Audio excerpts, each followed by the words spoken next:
Meron pong impormasyon po ang ating kaibigan tungkol po sa China. No, patuloy po ang kanilang ginagawang plano na tayo ay mapabagsak at makuha ang ating karagatan. Lalo na po yung pinag-aawayan ng mga karagatan po natin dito sa ating bansa. Gusto po nilang na makuha. Kaya nandito po tayo para ipaabot sa inyo. Ngayon po ay tapos na ang rally, mag-ingat po tayo, maghanda po tayo sa anumang oras pwede tayong makasagupa po ng mga gulo, tulad po ng gulo po nasa ibang bansa. Giyera. Ngayon paalala lang po sa inyo, dahil po nakita po natin na bumalik na naman ang malaking warship doon sa Philippine Sea, no? Dito po natin ngayon ipapaabot sa inyo kung ano man po ang mga plano pa ng China para sa Pilipino. Kaibigan, nako, mao ni ang inyo ang nakuan ron tay? Oo nga, bumabalik po sila. Bakit po sila bumabalik po doon sa Philippines? Bakit po sila doon? Ano po ba talaga ang kanilang pakay? O nga, kung pananakot lang sana yun, dapat sana hindi po sila balik-balik na lang sa Pimentel. Agad kinahibulong ang mga tao karon nga bumalik na naman po yung barko nila doon.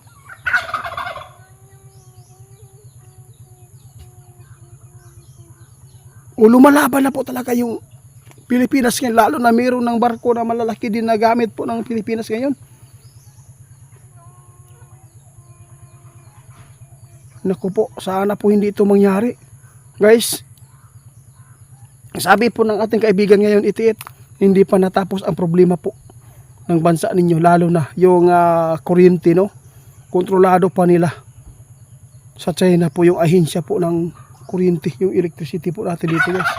Napakahirap lang po ito kasi po mayroon trader hanggang ngayon na mayroon pang tumatanggap na galing sa China. Kung bakit po pala na nakakapasok lagi yung mga barko dito sa ating bansa, mayroon binabayaran, sabi ng ating kaibigan. Alam mo ba kaibigan, no, gusto ko sana ipaabot ba, gusto kong kaya, kung payag lang po kayo kung sino po talaga yung trader na yan na pwede po natin ipaabot dito, ngunit ayaw po ninyong banggitin dahil po ay natatakot po kayo para sa kaligtasan po namin. Mga paalala na lang po natin sa inyo guys na dapat po natin gawin ngayon, at saka sana hindi po ito mangyari. Kasi yung China, marami po silang mga plano sa atin na tayo ay makuha nila. No, meron pa silang binabalak, di ba? Yung virus. Tapos pag nakakuha ka ng mga kagamitan po nila tulad po ng mga pismas na galing po doon sa kanila, no, pwede kang magkakasakit. Tapos pag nakapasok na yan, tapos ay magkahawa-hawa na yung mga sakit dito sa atin. Kaya ito po yung nakakatakot kasi alam mo kaibigan, natatakutan lang po natin ngayon tungkol po sa virus na ipinakalat nila, na umamin po sila sa China ngayon na totoo ang kanilang na sinatian ba, naranasan po nila na virus. Oo nga, yun po ang gusto natin ipagdasal po, kasi sana hindi po mangyari daw guys na yung mga ibang bansa ngayon, sana po ay hindi po magbigay po ng simpatiya po sa ipinapaabot po ng China, kasi mayroong plano ang China para po ikakasira natin. Kaya dapat po maging wais po tayo. Sana po yung presidente po natin ngayon na hindi po talaga kumukuha po sila ng mga galing sa China. No? Natatakutan po ng ating kaibigan ngayon guys yung mangyayaring kaguluhan dito. Kung ano mang epekto ito, yung kuryente, no? Sana po ay maayos ito ng ating namumuno ngayon, no? Dahil po ay mayroon po talagang nakita si kaibigan ngayon na pwedeng itong magulo, dahil po kapag nabuking itong tao dito ngayon sa ating bansa na trader, mayroon pong mitsa na mangyayari po na kasi mangyayari anitay. Di ba sinabi po ninyo na yung Pilipinas ay wala pa nabinta, di ba? Parang iba yung ipinapaabot po nyo, tay. Parang mayroong something Ano po pa talaga yung nakikita po nyo dito, tay? Di ba sinabi po niyo na wala pong pagbibinta po ngayon sa Pilipinas? Oo nga.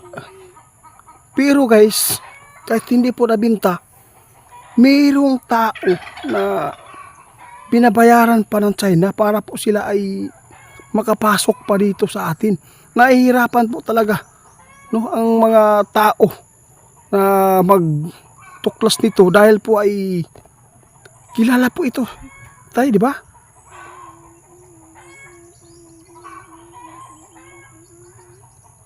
Kung ano man po daw ang ipinapaabot ni tatay noon guys, bahin ani sa gira kung mahitabo man ang kaguluhan din sa China, kasi po ang China po talaga ay sobra na po talaga, no?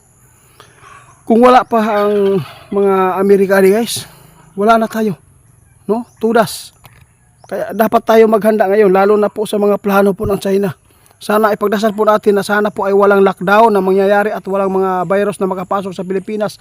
Kapag mayroong makapasok na virus dito guys, pwede tayong matulad noon, no? Maghawa-hawaan magyuna. Bisag kalintura na gitong uban, no? I-charge na dayon sa ingana nga sakit. Kaya dapat po talaga na mag-ingat po tayo sa bawat araw-araw. Para hindi po tayo matakbuyan ng mga sakit guys, dapat po kumakain po tayo ng mga gulay. Yung mga nakakapagbigay po ng healthy po ng pangangatawan natin. Ano po ang panawagan po niyo ngayon, tay, na sa mga gobyerno na dapat tutukan po yung problema dito sa bansa namin? Nanawagan si tatay, oh. Nanawagan si tatay sa gobyerno na sana ibalik na lang po ang samahan po ninyo ni BP Sara Duterte para po maging malakas po tayo na harapin po natin yung mga kalaban po natin dito sa ating bansa at mapangunahan tayo, no, sa mga inihalal po natin, na yung mga tao na umaasa tulad po ng mga mahihirap na tulad namin na umaasa po sa government, no, para po ay matugunan po ang mga pangangailangan dito sa bansa, at lalo na po yung mga bilihin po natin sobrang mahal na, at saka yung fertilizer, grabe. Kaya nagpapasalamat po kami guys dahil po sa inyong pagtitiwala. Nandito pa rin si tatay dahil po ay meron po siya nakita na mga plano pa ng China. Sana hindi po tayo malinlang, kasi yung pagpapalinlang po, no, ay napaka maraming tao na pwedeng mawalan tayo ng buhay. At saka yung gusto po ng China, gusto nila na mabawasan po ang population po ng tao dito sa mundo, di ba? Ang Amerika po ang guys, no, ang Amerika po talaga yung nakapagbigay sa atin ng swerte dahil po sila ay kumakampi sa atin at handa nilang ibuwis din po ang kanilang oras sa atin para lang malabanan tayo, maipagtanggol. Kaya dapat mag-ingat po kayo guys at ipagdasal po natin, kasi nakikita natin kaibigan, maraming plano ang China para po ay magkaroon po tayo ng virus na naman, at saka tulad po ng panggugulo po nila sa dagat, no, sa teritoryo, bumalik naman po yung barko nila. Baka po ito ang problema dito pag na upos na ang pailob ang taga Pilipinas, no, baka mapatulan po nila. Ito po isisiklab po talaga ang kaguluhan.